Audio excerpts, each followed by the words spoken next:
Hello and welcome back to the Eastwick Conference's film breakdown series, where today I want to talk about a player having a very under the radar season because of the team that he is playing on, and that is Saddiq Bey, who last night against the Utah Jazz's very poor defense, second time in 3 videos I'm doing a video on an offensive explosion against the Jazz, but Saddiq had 42 points, 5 rebounds and 7 assists, shot 14 for 20 from the field, 5 for 9 from 3-point range, and 9 for 9 from the free throw line, and I wanted to use this game as a bit of a microcosm to talk about the type of season that he is having coming off of an ACL tear and why right now averaging a career high 17 points per game, he can be a very useful team on a lot of contenders as soon as next season, in my opinion.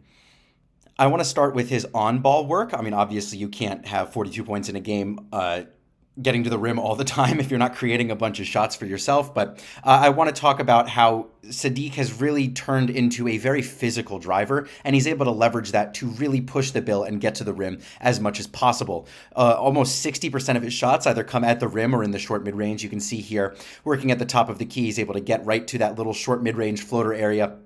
That physicality, we're going to see it quite a bit, also helps him get to the free throw line because he plays into guys' bodies. He's able to put the ball out in front of him there. He's going to do that a couple of times, but you can see how he's just able to push guys around, get the ball out, force them to draw contact, swipe down on his arms, and he really plays for that contact. For a role player in particular, his free throw rate is impressively high, and you can tell that he really works on that from the way that he plays. But we just saw 2 examples at the top of the key. Something that I think is really interesting is how much he works out of the high post. So we're going to see here, he gets a cross screen, catches it on Ace Bailey. The rest of these clips are all going to be starting from basically that area of the floor. He loves the left side there, but then see, puts a shoulder into Bailey, and he's able to work right by him because he has a physical strength advantage. Here on Cody Williams, it's the same thing. He misses it, but he's able to corral the miss and get to the free throw line once again. But now here it's Bryce Sensabaugh, another similarly big-bodied player, but puts that shoulder in, and he's able to turn, throw off that contact, and then get right to that hook shot. It's that real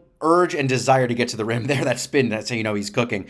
But that really impresses me, the fact that he is able to, there for the and one, really consistently start from inside of the 3-point line, but get so many of his shots at the basket. You look at his shot diet, I said almost 60% of his shots come from in the rim or the short mid-range. We're seeing all of these shot attempts coming from that area. There's a really nice reverse finish, but just about 5% of his shots come from the long mid-range, which is where he's catching the ball in those situations. What that means to me is that he doesn't settle for low percentage long twos. Those are the shots that basketball has really tried to excise at the pro level. And so even though he has that sort of throwback style where he can catch it, assess the floor, put a shoulder into a guy, and he theoretically has a shorter distance to cover to get to the rim because he's not catching behind the 3-point line, you combine the fact that he's not a super high level pull-up 3-point threat, we're going to get to that in a second, with the fact that he has that physicality, and he has this sort of old school game that is a real refresher, and it's really fun to watch.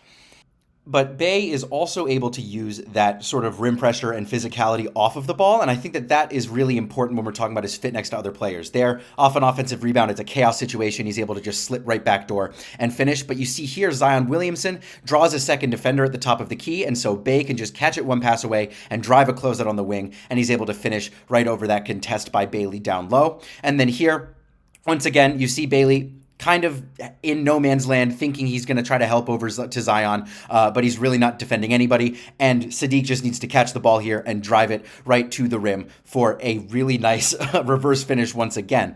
Plays like that are really encouraging to me because you can tell that he has a headiness off of the ball where he can utilize those skills that we've seen in terms of getting to the basket in an off-ball role as well.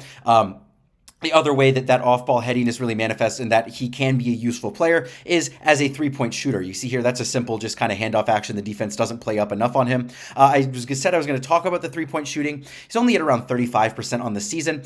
He's never been a super high volume 3-point shooter, but you can see on nights where he's hot, he can be streaky. He is hot, but if the defense lets him go or if they start to help on to the ball away from him like they do here, nobody's guarding him. That's a defensive miscommunication. One dribble, he can just pull up and hit shots like that. This time, Zion Williamson gets 2 on the ball, and instead of driving this closeout like we saw before, he can also just catch and shoot. So not the most high volume and high efficiency 3-point shooter, but when you combine the fact that he can also catch and drive a closeout with the fact that he really commands attention as a driver towards the basket, that is a good enough blend, in my opinion, to make him a viable on and off ball player next to other high level offensive threats. Some other things that I think he does really well is he doesn't turn the ball over, which is really important. Even though on defense he doesn't force turnovers himself, he doesn't really get steals, generate turnovers like that, block shots, but because he's not giving away any points by turning the ball over himself, that kind of evens out. Because he has the physicality, this is something that's actually been talked about by Pelicans people all season. He is one of the best post defenders in the league this season. He can really body up to guys one-on-one.